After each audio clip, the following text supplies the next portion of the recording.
আজ আমরা পড়াবো গলনাঙ্ক।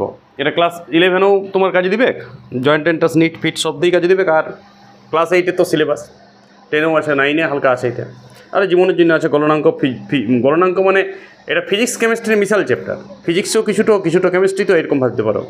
তো আমরা জানি এটা বরফের গলনাঙ্ক 0 ডিগ্রি সেন্টিগ্রেড। এটা নিশ্চয়ই সবাই জানো যে বরফের গলনাঙ্ক 0 ডিগ্রি সেন্টিগ্রেড।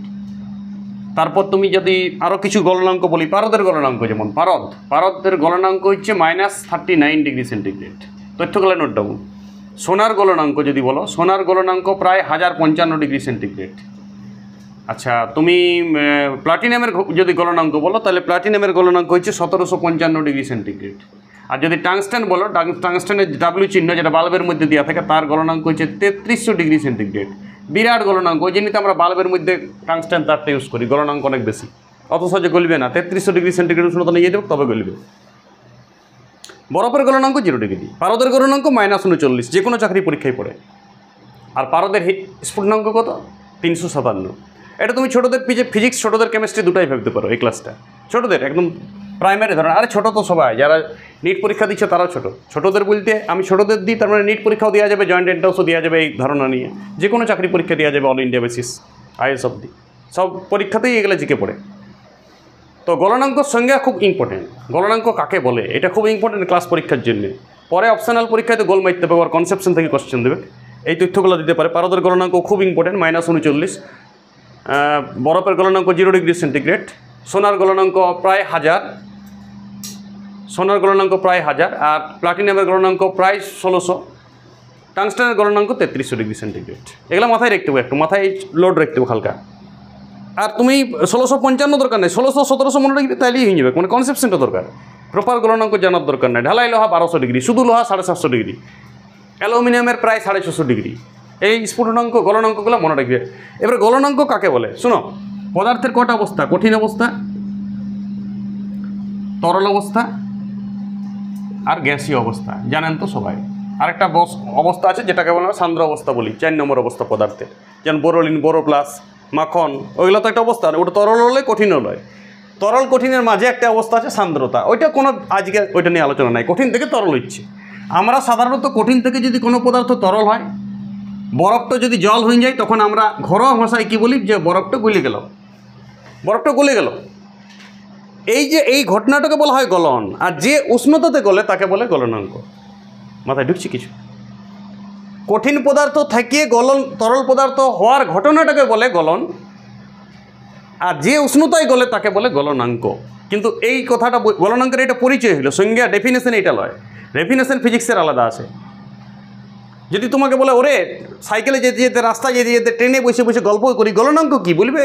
যে উষ্ণতায় গলে তাকেই গলনাঙ্ক বলে। কিন্তু পরীক্ষার খাতায় উত্তরটা একটু আলাদা হবে।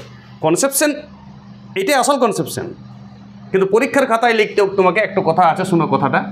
প্রমাণ চাপটা তোমাকে ফিক্সড রাখতে হবে। প্রমাণ চাপ বলতে কি বোঝায়?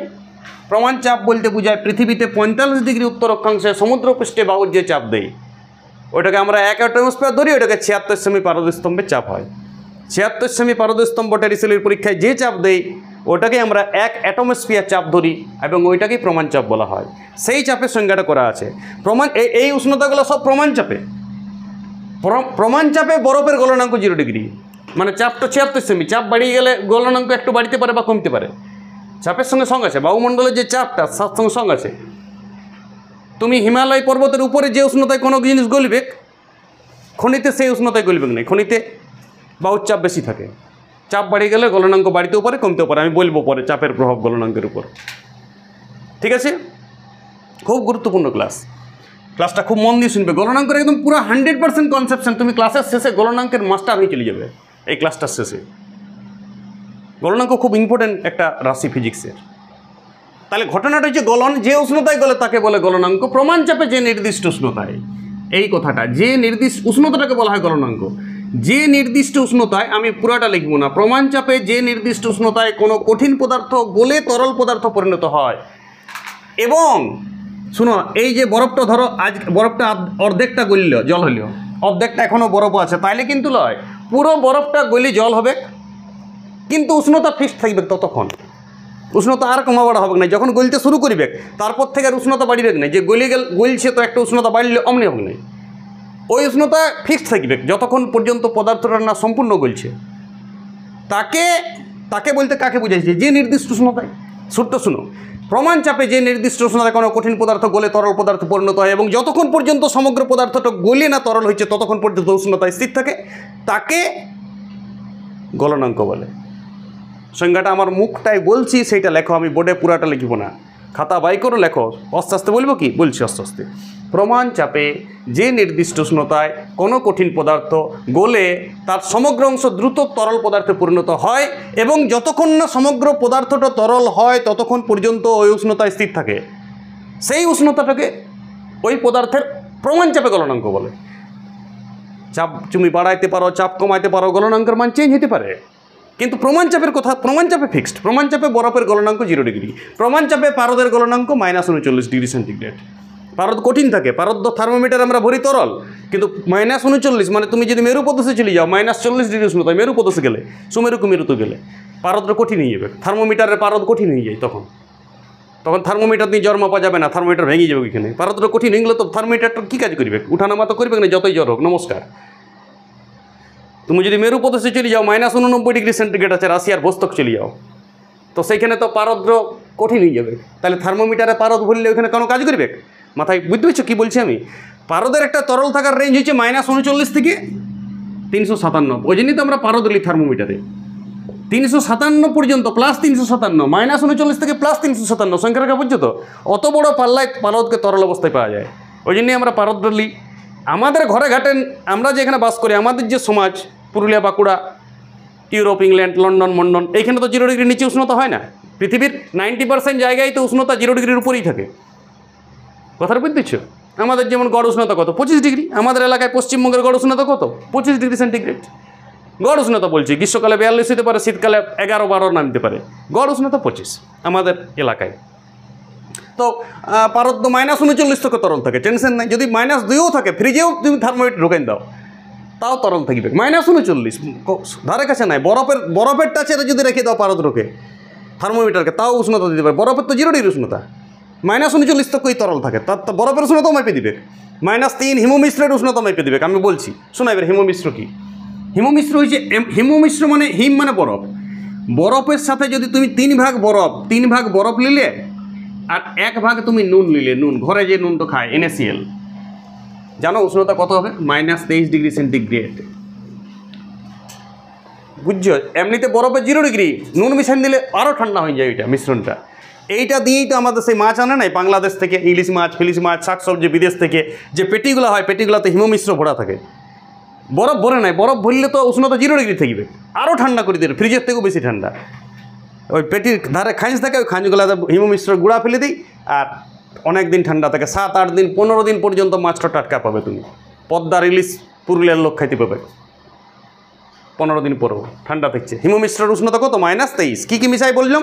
3 ভাগ বরফের সাথে 1 ভাগ নুন।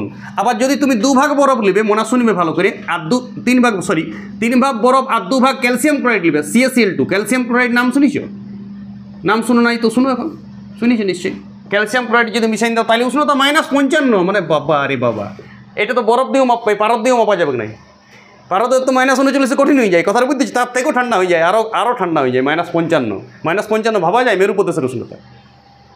ক্যালসিয়াম ক্লোরাইড যদি মিশাই দিবে বরফের সাথে, 2 ভাগ বরফের সাথে, 3 ভাগ বরফের সাথে 2 ভাগ ক্যালসিয়াম ক্লোরাইড, মানে তুমি যদি 2 বাটি বরফ দিলে, গুঁড়া বরফ, 3 বাটি বরফ আর 2 বাটি ক্যালসিয়াম ক্লোরাইড মিশাই দিবে, তাহলে উষ্ণতা হয়ে যাবে -55। মানে বিরাট ঠান্ডা ওটা মানে মার্ভেলাস ঠান্ডা। ওটা তো আরও 20-25 দিন মাছ টাটকা থেকে যাবে। মাছ, সবজি, ওষুধ বিদেশ থেকে হিমোমিশ্র দিয়ে সব পেটিতে আনা হয়। হিমোমিশ্র মানে বুঝলে? হিমোমিশ্র কি, 2টা উদাহরণ দিয়ে দিচ্ছি।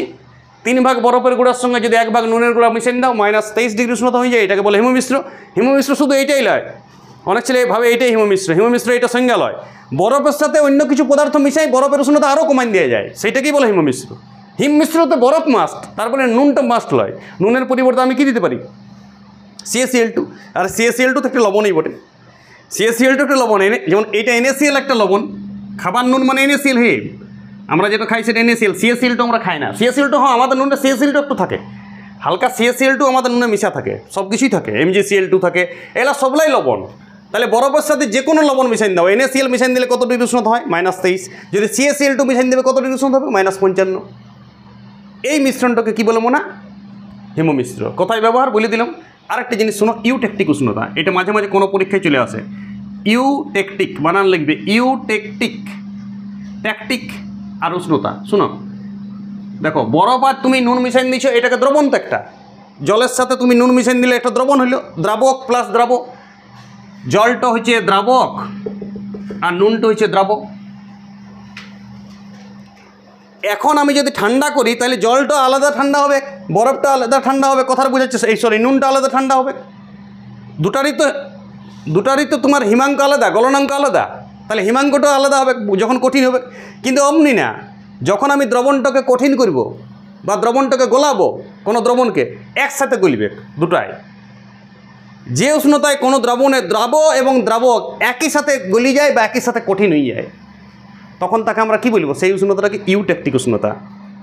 মিশাল আছে দুটা পদার্থের গলনাঙ্ক আলাদা আলাদা, সবারই তো গলনাঙ্ক আলাদা আলাদা। বিভিন্ন মৌলিক পদার্থের গলনাঙ্ক আলাদা আলাদা, কিন্তু ও যখন দ্রবণ হয়ে আছে, একসাথে মিশে আছে, এমন একটি উষ্ণতা গোটা দ্রবণটাই একসাথে কি হয়ে যায়? কঠিন হয়ে যায়। আলাদা আলাদা হয় না দুটা পদার্থ। মাথায় ঢুকছে আমি কি বলতে চাইছি? সেই উষ্ণতাটাকে বলা হয় ইউটেকটিক উষ্ণতা। এটাও হিমমিশ্র গলনাঙ্কের চ্যাপ্টারের পার্ট। চলো এবার আমরা গলনাঙ্কের উপর চাপের প্রভাব পড়ব। গলনাঙ্কের উপর চাপের প্রভাব এই চ্যাপ্টারের সবথেকে ইম্পর্টেন্ট জিনিস এইটাই, গলনাঙ্কের উপর চাপের প্রভাব। এটা যদি তুমি বুঝে গেছো তাহলে চ্যাপ্টার শেষ। গলনাঙ্ক টপিক্স আর তোমার কিছু লাগবে না পড়তে। গলনাঙ্কের উপর চাপের প্রভাব ধ্যান দিয়ে শুনবে, মন দিয়ে শুনবে। যত সহজ ভাবছো তত সহজ লয়। ফ্লুয়েন্সি এবং মুখে চাপের প্রভাব কার উপর? এখন আমি বললাম গলনাঙ্কের উপর চাপের বিরাট প্রভাব আছে। 0 ডিগ্রি গলনাঙ্ক বরফের কোন উষ্ণতা, কোন চাপে? প্রমাণ চাপে। প্রমাণ চাপ বলতে কোনটা বুঝে? 76 সেমি পারদস্তম্ভের চাপ। টেরিসিলির পরীক্ষায় যেটা করেছিল নিশ্চয়ই জানো, ওটাকে বলে 1 অ্যাটমস্ফিয়ার চাপ। চাপ বাড়াইলে বা চাপ কমাইলে গলনাঙ্ক বাড়তে পারে, কমতে পারে। গলনাঙ্ক ফিক্সড নয় কোনো। বরফের গলনাঙ্ক এমন হতে পারে -3 ডিগ্রিতে বরফ গলছে, এমন হতে পারে 2 ডিগ্রি উষ্ণতায় বরফ গলছে, +2 ডিগ্রি। সেইটা আমরা এখন পড়ব। শুনো, 1 নম্বর প্রভাব আর 2 নম্বর প্রভাব, দুটো প্রভাব আছে। ভালো করে মন দিয়ে এটা মুখস্থ করাটাই ট্যালেন্ট। আমরা তো কথা বলি, জনগণটাও মুখস্থই করি, এটা ট্যালেন্টেই বটে। মুখস্থ একটা ট্যালেন্টারি পার্ট, আর বুঝে মুখস্থ তো আরও মানে মার্ভেলাস, সোনাই সোহাগা। শুনো, কিছু কিছু পদার্থ আছে যেগুলা কঠিন থেকে তরল হলে আয়তনে বাড়ে। ধ্যান দিবে আমার কথাটা। কঠিন থেকে তরল হলে আয়তনে বাড়ে, মানে কঠিনটা আছে কম, তরল হলে আরও আয়তনে বাড়ে। উদাহরণ দিচ্ছি, যে কোনো ধাতু, যেমন লোহা, তামা, সোনা, সোনার চিহ্ন কি AU, রূপা AG, এইসব ধাতু, যেগুলো ধাতু একদম পুরাপুরি ধাতু, সেই সব পদার্থের কঠিন থেকে যদি তরল হয়, মানে লোহাটাকে যদি তুমি গোলাও, ধরো 1 বাটি লোহা আছে, 1 বাটি লোহা গুঁড়া তুমি নিয়েছো, 1 বাটি লোহা গুঁড়া, তুমি যদি এটাকে ঝোল করে দিবে, লোহার ঝোল, উষ্ণতা বানিয়ে দিবে, 750-800 ডিগ্রি উষ্ণতা দিলে লোহা গলি যায়, তখন কিন্তু এই বাটিটাতে আর ধরাবে নাই ঝোলটো। মাথায় ঢুকছে? কিছু ঝোল পড়ে যাবে। গুঁড়া ঝরাচ্ছিল, তাহলে আয়তনে কী হইল? বাড়ল। যেসব পদার্থ কঠিন থেকে তরল হলে আয়তনে বাড়ে, যেমন লোহা, তামা, সোনা, রূপা, পৃথিবীর যে কোনো ধাতু যা মনে আসবে, অ্যালুমিনিয়াম, জিঙ্ক, সব আয়তনে বাড়ে কঠিন থেকে তরল হলে, মানে ওদের সাইজটা বাড়িয়ে যায়। তাদের ক্ষেত্রে যদি তুমি চাপ বাড়াও, দেখো চাপের দুটো প্রভাব আছে। তাদের ক্ষেত্রে যদি তুমি চাপ বাড়াও, চাপকে যদি তুমি বাড়ান দিলে, পরিবেশের চাপ বাড়ান দিলে, তাহলে গলনাঙ্ক বাড়িয়ে যাবে। মানে আমি এমনি উদাহরণ দিচ্ছি, ধরো অ্যালুমিনিয়ামের গলনাঙ্ক 650 ডিগ্রি সেন্টিগ্রেড, কখন? প্রমাণ চাপে। তুমি কি করলে? চাপটা করে দিলে, প্রমাণ চাপ রাখলে না 76 সেমি, তো তুমি 100 সেমি চাপ করে দিলে বায়ুমণ্ডলের, আর 650 তো গলিবে না অ্যালুমিনিয়ামটা, কত তো গলিবে? 700 ডিগ্রি ধরে লো। কোনোটাই প্রপার নয়, আমি একদম এক্সাম্পল বলছি। ধরো এমনিতে টাংস্টেন গলে 3300 ডিগ্রি সেন্টিগ্রেড। এমনিতে বলতে কি বুঝায়? প্রমাণ চাপে। এমনিতে বলতে মাথায় রাখো, প্রমাণ চাপে 76 সেমি পারদস্তম্ভ চাপে, পৃথিবীর 45 ডিগ্রি অক্ষাংশে। কিন্তু তুমি চাপটা করে দিলে 5 অ্যাটমস্ফিয়ার। কোথাও আছে পৃথিবীর 5 অ্যাটমস্ফিয়ার চাপ সৃষ্টি করলে কৃত্রিমভাবে, আর 3300 তো গলিবেক নাই টাংস্টেন। কত তো গলিবে? গলতে পারে, গলনাঙ্ক আর বাড়িবেক। মাথায় ঢুকছে? বাড়িবেক গ্যারান্টি। কেন? ও কঠিন থেকে তরল হলে আয়তনে বাড়ে। যেসব পদার্থ কঠিন থেকে তরল হলে আয়তনে বাড়ে, তাদের ক্ষেত্রে চাপ বাড়ালে গলনাঙ্ক বেড়ে যায়। ক্যাপ দাও কথাটা, কত স্পিডে বলা হচ্ছে। যেসব পদার্থ কঠিন থেকে তরল হওয়ার সময় আয়তনে বাড়ে, তাদের ক্ষেত্রে চাপ বাড়ালে গলনাঙ্ক বেড়ে যায়। যেমন লোহা, তামা, সোনা, রূপা, টাংস্টেন, পৃথিবীর যত ধাতু আছে। ক্লিয়ার হয়েছে মাথায় কথাটা? সবারই চাপ বাড়াইলে গলনাঙ্ক বাড়বে না। কার কার গলনাঙ্ক চাপ বাড়াইলে বাড়বে? যারা কঠিন থেকে তরল, এই যে কঠিনটা আমি ছোট করে লিখেছি, তরলটা বড় করে লিখেছি, তার মানে বুঝো কঠিন থেকে তরল হওয়ার আয়তনে বাড়ে। তুমি এটা বুঝলে চাপের প্রভাবটা, 1 নম্বর প্রভাবটা, গলনাঙ্কের উপর চাপের 1 নম্বর প্রভাব, এইটাই আসল গলনাঙ্কের চ্যাপ্টারের, এইটাই মূল পড়া, বাকিগুলো বেকার পড়া। গলনাঙ্কের সংজ্ঞাটা পড়িছ? কি বললাম? প্রমাণ চাপে যে নির্দিষ্ট উষ্ণতা কোনো কঠিন পদার্থ গলে তরল পদার্থে পরিণত হয়, সেই নির্দিষ্ট উষ্ণতাকে ওই পদার্থের গলনাঙ্ক বলে। সমগ্র অংশ গলা না বললেও চলবে। গলনাঙ্কের উপর চাপের 1 নম্বর প্রভাব কি? যেসব পদার্থ কঠিন থেকে তরল হওয়ার সময় আয়তনে বাড়ে তাদের ক্ষেত্রে চাপ বাড়ালে গলনাঙ্ক বেড়ে যায়। 2 নম্বর প্রভাব শুনো, আরও কিছু ধাতু আছে, যেমন বরফ। বরফ খুব ম্যাজিক। ঢালাই লোহা তোমাকে আমি দিয়েছি। ঢালাই লোহার উষ্ণতা প্রায় 1200 ডিগ্রি। আমি বলে দিচ্ছি, ঢালাই লোহা, লোহা, ঢালাই লোহা। ধান সিজা করাতে যে লোহাটা থাকে, ধান সিদ্ধ করাই দেখেছো? একটু লোহাটা কার্বন মিশা থাকে, লোহার সাথে কার্বন মিশা থাকে, লোহাটা একটু ফাঁপা লোহা হয়, মোমের মতন।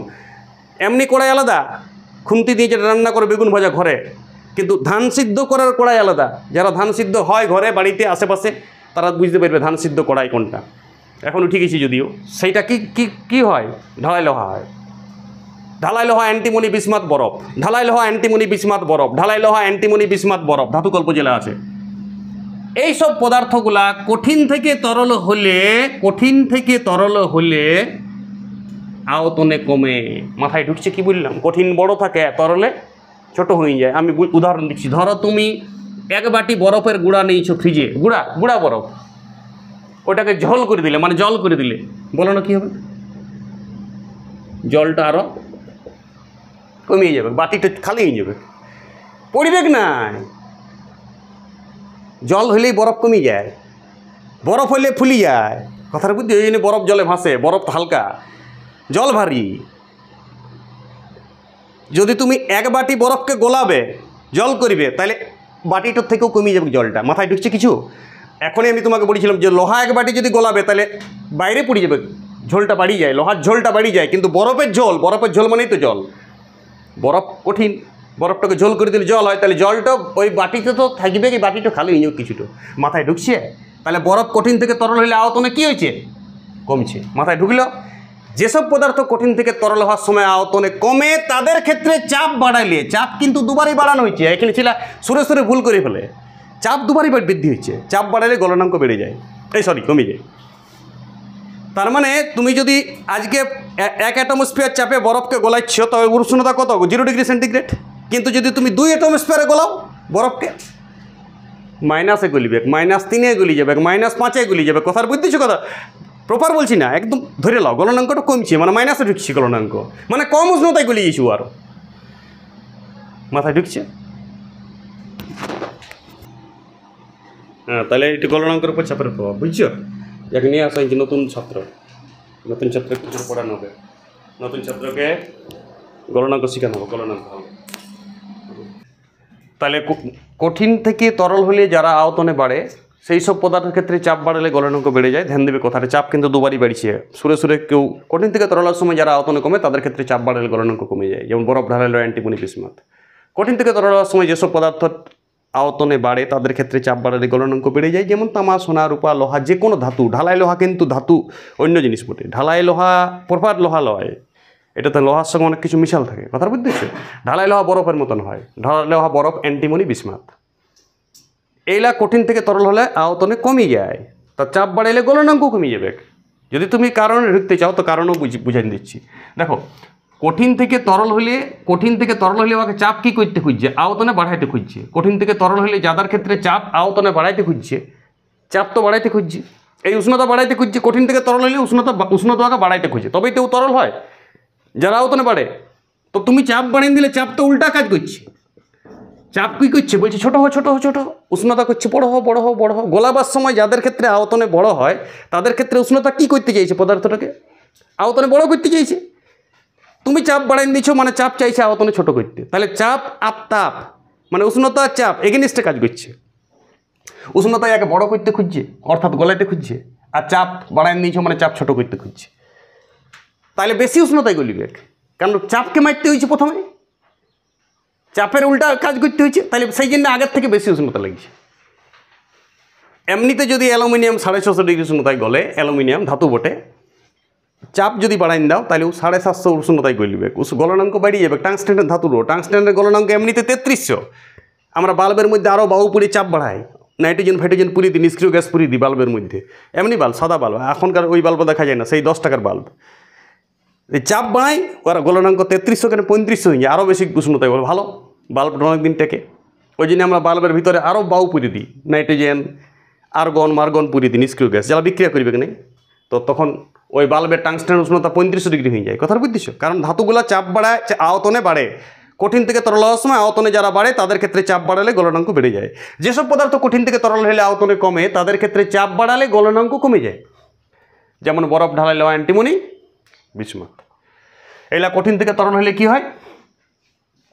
এলা কঠিন থেকে তরল হলে আয়তনে কমে। ক্লিয়ার হয়েছে তো?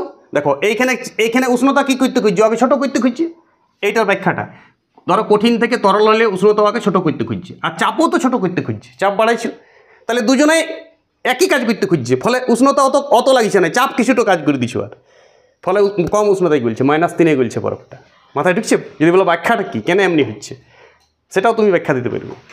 এবারে শোনো, পুনঃশীলী ভবন। একটা ছোট্ট সংজ্ঞা পড়ে যায় মাঝে মাঝে এখানে, পুনঃশীলী ভবন। পুনঃশীলী ভবন, ভবন মানে হওয়া, সংস্কৃত কথা আছে ভবন, ভবন কোনো কিছু ভবন, ভবন্তু ভবন্তু ভবন্তু, হও হও হও।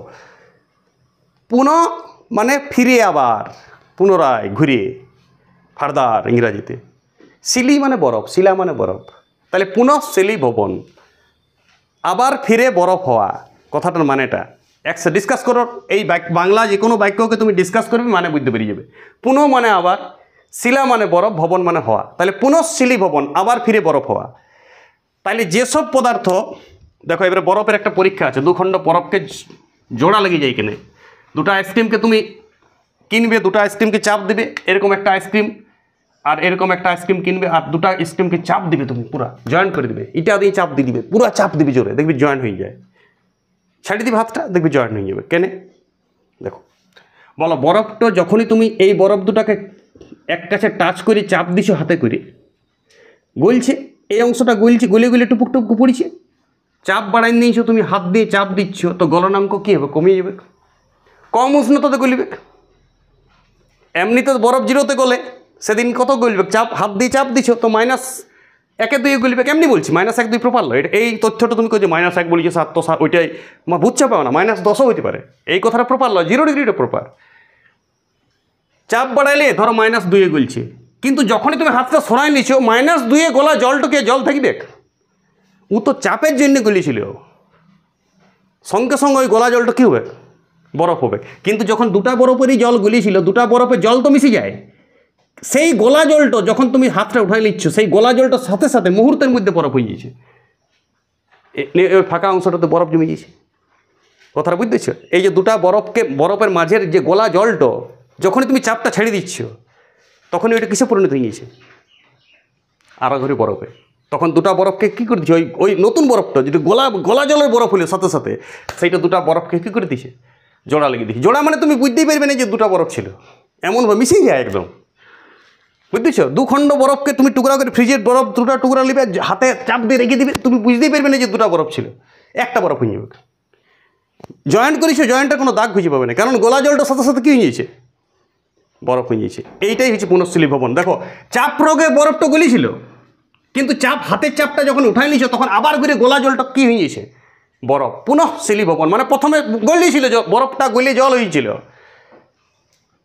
কিন্তু যে উষ্ণতায় গলার বটে তার থেকে কম উষ্ণতায় গলে গেছিল, কিন্তু যখনই চাপটা উঠাই নিচ্ছ, ওই গোলা জলটা তো গোলার কথা নয়, তখন গোলা জলটার সাথে সাথে কী হচ্ছে? বরফ হচ্ছে, এবং দুখণ্ড বরফকে জোড়া লাগাই দিচ্ছে। এটা কোশ্চেন পরীক্ষায় মাঝে মাঝে ক্লাস পরীক্ষায় দিয়ে দেয়, যে দুখণ্ড বরফকে সজোরে চেপে ছেড়ে দিতে চাপটা জোড়া লেগে যায় কেন? তুমি বলবে যে স্যার, দুখণ্ড বরফকে সজোরে যখন চাপ দিই, তখন বরফ একটি এমন পদার্থ, ওই ব্যাখ্যাটা দিতে হবে, বরফ একটি এমন পদার্থ যেটা কঠিন থেকে তরল হওয়ার সময় আয়তনে কমে। তাহলে সেক্ষেত্রে গলনাঙ্ক যেহেতু কমে গিয়েছিল, তখন তুমি চাপটা বাড়াইছো, চাপ বাড়াইলে ওই জলটা গলি গিয়েছিল, কিন্তু চাপ উঠাই নিয়েছো, হাতটা সজোরে চেপে ছেড়ে দিচ্ছ যখন, তখন গলা জলটা সাথে সাথে কী হয়েছে? বরফ হয়ে যাচ্ছে। এবং বরফ দুটো মিশেছিল না, গলা জলটা তো মিশে গিয়েছিল। গলা জলটা যখন তুমি ঠান্ডা অবস্থাতে এসে, গলা জলটা ওইখানেই এসে এখনও পড়ে নাই মাটিতে, সেই গলা জলটা যখন হাতটা ছাড়িয়ে দিচ্ছ, সাথে সাথে কী হয়ে যাচ্ছে? বরফ হয়ে যাচ্ছে, এবং দুখণ্ড বরফকে একটা বরফে পরিণত করে দিয়েছে। এটাই পুনঃস্থলী ভবন, এটাই বটমূলেরও পরীক্ষা। বটমূলের পরীক্ষা এখন আর আধুনিক ফিজিক্সে থাকে না, এটাই সজরে চেপে ছেড়ে দিলে গলনাঙ্ক এটাই। আর এই বরফ আয়তনে বাড়ে চাপ প্রয়োগে, বরফ যে আয়তনে জল থেকে বরফ হলে আয়তনে বাড়ে, তার ঘটনার সুবিধা অসুবিধা আছে দুটা, এটাও পরীক্ষায় পড়ে একটু শুনে নাও। তবে ক্লাসটা একদম পুরোপুরি শেষ, গলনাঙ্ক সম্বন্ধে A to Z শেষ, নিখুঁত শেষ। গলনাঙ্ক সম্বন্ধে আর কিছু ভাবতে হবে তোমাকে। শুনো, তাহলে জলকে যদি তুমি বরফ করো, জলকে বরফ করছে, এবার বুঝবে জল থেকে বরফ হচ্ছে, তাহলে আয়তনে বাড়ছে। এই ঘটনাটার সুবিধা আছে দুটা। দেখো সমুদ্রপৃষ্ঠে ধরো মেরু প্রদেশের সমুদ্র, ধরো স্কটল্যান্ডের, ইউরোপ মহাদেশ আসছি আমি, এটা ইউরোপ মহাদেশ জানেন তো সবাই। ইউরোপ মহাদেশের উপরের দেশগুলো কী বলি, স্কটল্যান্ড, ফিনল্যান্ড। তো তাদের সমুদ্র আছে, বলুন তাদের সমুদ্রটা শীতকালে কী হয়, বরফ জমে যায় উপরটা। আমাদের সমুদ্রে কিছু হবে না শীতকালে, আমাদের শীতকালে, গ্রীষ্মকালে, বর্ষাকালে, কোনো কালে কিছু হবে না। কিন্তু ইউরোপীয় সমুদ্রগুলোয়, ধারে ধারে সমুদ্রগুলো যেগুলো আছে, সেলাতে উপরটাতে বরফ জমে যায়। তুমি মাটিতেও বরফ জমে আছে, সমুদ্র, তুমি বরফের উপরে যেতে যেতে কোনো সময় সমুদ্রে ঢুকে যাবে, বুঝতে পারবে, ভস্মকে নিচে নেমে যাবে। তো এই ঘটনাটার একটা সুবিধা আছে, কি শুনো, সমুদ্রের তলে প্রাণী আছে না আছে, তিমি মাছ, জলহস্তি, ইত্যাদি প্রাণী, কত ধরনের মাছ, কত জেলিফিশ, কত তারা মাছ থাকে। দেখো বরফ যখনই জলটা বরফ হচ্ছে, আচ্ছা কার জন্য বরফ হচ্ছে জলটা, উপরের বায়ু ঠান্ডা, ওদের বায়ুটা তো -3, -4, -20 ডিগ্রি সেন্টিগ্রেড থাকে শীতকালে। নরওয়ে, ফিনল্যান্ড, সুইজারল্যান্ড, তাদের সংলগ্ন যে বরফ আছে, এই যে এই স্কটল্যান্ড, ফিনল্যান্ড, তাদের এই যে আটলান্টিক মহাসাগরটা আছে না, সেই বরফটা কি জলটা বরফ হচ্ছে, উপরের জলটা বরফ হয়ে যাচ্ছে ফার্স্টে ঠান্ডা বায়ুর সংস্পর্শে, নিচের জলটা এখনও জল আছে, বোঝার চেষ্টা করো। এবার বলো বরফ হালকা না জল হালকা, বরফ হালকা। 11 সিসি জল জমে 12 সিসি বরফ হয়, মাথায় লোড লাও। 11 সিসি জল যদি জমে, 11 ঘনসেমি জলকে যদি জমাও, কত বরফ হবে ওইটা, 12 সিসি, আয়তনে বাড়বে। তাহলে বলো জল 11 সিসি জল আর 12 সিসি জল, 12 সিসি বরফ হয়ে গেছে, তাহলে বরফ হালকা জলের থেকে, বরফ ফপরা আছে, সলিড কোনটা জলটা, তখন বরফটা হালকা হয়ে উপরে ভাসে যাচ্ছে, এবং ভাসে যাওয়ার ফল আর নিচের জলটা বরফ হতে পারছে না। কেন দেখো, বরফ কিন্তু তাপের কুপরিবেশে ওঠে, ঠান্ডা বাতাসটা তো বাইরে আছে, ঠান্ডা বাতাসটা এবারে বরফ নিজেই চাদর হয়ে গেছে, ও নিচের জলটাকে বাঁচাই দিছে, ঠান্ডাটা ঢুকছে না, তাহলে নিচের জলটা জলেই থেকে গেছে, ফলে প্রাণীগুলো নিচের জলে বেঁচে গিয়েছে। যদি এই ঘটনাটা উল্টা হইতো, 12 সিসি জলটা 11 সিসি বরফ হইতো, উল্টা হইতো যদি ঘটনাটা, তাহলে কী হতো শুনো, পুরা জলটা বরফ হইতো, বরফ তো তলে চলে যেত, ভারী হইতো পাথরের মতন, পাথর ভারী হলে পাথর কি জলে ভাসবে, তলে চলে যাবে। তাহলে বরফ উপরেরটা হইতো আর তলে চলে যেত, উপরেরটা হইতো তলে চলে যেত সব, তাহলে সমুদ্রের গোটা জলটি বরফ হইতো। আর সমুদ্রের প্রাণীগুলো বরফের টাইটে মরে যেত, সব তিমি মাছ, মিমি মাছ টাইট বরফে ঢুকে যেত, সব মরে যেত, নমস্কার, সমুদ্রে আর কোনো প্রাণী থাকতো না। শীতকালে গোটা সমুদ্রের জলটাই বরফ হয়ে যেত, একদম মাটি তক্ক। কিন্তু এই ঘটনাটা ঘটছে না কেন, বুঝতে পারছো কথাটা, যেহেতু বরফ আয়তনে বাড়ে জল থেকে বরফ হলে, তার এটা সুবিধা, এটা প্রাকৃতিক সুবিধা, নাহলে বিপদ হয়ে যেত। সমুদ্রের প্রাণী মূল্য, স্থলের প্রাণীও মধ্য, বাস্তুতন্ত্রে বিঘ্নিত হয়ে যেত পৃথিবীর। এটা একটা বিরাট ব্যাপার। সুবিধা কি বুঝতে পারছি সবাই? সমুদ্রের জলটা জলেই থাকছে, কী করে জল থাকছে বুঝতে পারছি? প্রথমে উপরের জলটা ঠান্ডা বাতাসের সংস্পর্শে বরফ হচ্ছে, যেহেতু বরফ জলের থেকে হালকা, কারণ ব্যাখ্যা কী দিলাম আমি, 11 সিসি জল জমে 12 সিসি বরফ হয়, তাহলে বরফের ঘনত্ব কম বটে জলের থেকে, মাথায় রাখো এটা। জলের ঘনত্ব হচ্ছে 1 আর বরফের ঘনত্ব 0.8 প্রায়, তাহলে 1টা বেশি 8-এর থেকে, ওই জন্য জলের ঘনত্ব সিজিএস পদ্ধতিতে 1 হয় গ্রাম পার ঘনসেমি, বরফের 0.8 গ্রাম পার ঘনসেমি, হালকা হয় বরফ। সেখানে বরফটা ভেসে গেছে, আর এইবারে বল নিচের জলটা আর কেনে, নিচের জলটা তুমি বললো কেনে স্যার বরফ হলো না, আর এবারে ঠান্ডা বাতাসটা আর তো টাচেই পেছে নাই ওই জলটার, কে মাঝে বাধা দিচ্ছে? বরফ। আর বরফ তাপের কুপরিবাহী, বরফ একটা এমন পদার্থ তাপের কুপরিবাহী বটে, যেমন চাদর তেমনি, যেমন সোয়েটার তেমনি, তাপ ঢুকাবে না। তাপ বলতে ছাত্রছাত্রী গরম হবে, ঠান্ডা তাপও ঢুকছে না, বাইরের ঠান্ডা তাপ, শীতকালে তো ঠান্ডা তাপ ঢুকে, তাপ মানেই গরম, এই কথাটা ভাবিও না, আমার মনে তাপ মানে আমি গরম ভাবতাম কিছুদিন তক। তাপ মানে ঠান্ডাও, তাপ মানে ঠান্ডা তাপও ঢুকছে শীতকালে, আমাদের ঘরে শীতকালে ঠান্ডা তাপ ঢুকে, আর বৈশাখ জ্যৈষ্ঠ মাসে গরম তাপ ঢুকে। তাহলে এখানে ঠান্ডা তাপটা ঢুকছে না, ফলে জলটা ঠান্ডা হইতে পারছে না, জলটা জলেই থেকে গিয়েছে চিরকাল। আর সমুদ্রের প্রাণীগুলো বরফের নিচে জলে পুরা বেঁচে থাকছে, খেলাধুলা করছে, এইটা একটা প্রাকৃতিক সুবিধা। অসুবিধা শুনো, শীতকালের দেশে পাইপে জল যায়, তো পাইপটা যদি জল গেলে বরফ হয়ে যায় পাইপের জলটা, তখন বলো পুরা যদি ভর্তি জল পাঠায় তো এবার বরফ তো বাড়ে আয়তনে, তাহলে পাইপটাকে ফাটাবে, এটা একটা অসুবিধা।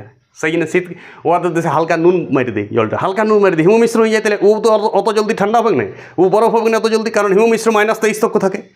কিংবা পুরা পাইপ ফুল পাইপ জলেই পাঠায় না, হাফ পাইপ জল পাঠায়, যদি বরফও হয় ওই হাফ অংশটা তো বরফটা থেকে যাবে, পাইপটাকে ফাটাবে না। এইটা একটা অসুবিধা বটে যদিও, ঠিক আছে।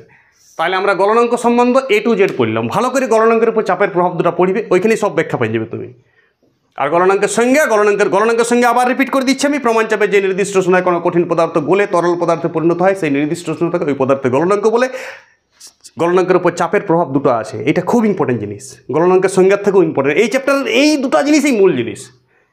যেসব পদার্থ কঠিন থেকে তরল হওয়ার সময় আয়তনে বাড়ে তাদের ক্ষেত্রে চাপ বাড়ালে গলনাঙ্ক বেড়ে যায়, যেমন তামা, সোনা, লোহা, রূপা ইত্যাদি। গলনাঙ্কের উপর চাপের 2 নম্বর প্রভাব কি? যেসব পদার্থ কঠিন থেকে তরল হওয়ার সময় আয়তনে কমে তাদের ক্ষেত্রে চাপ বাড়ালে গলনাঙ্ক কমে যায়, যেমন বরফ ঢালাইল, অ্যান্টিমনি, বিসমাথ ইত্যাদি। নমস্কার, জয় নিতাই।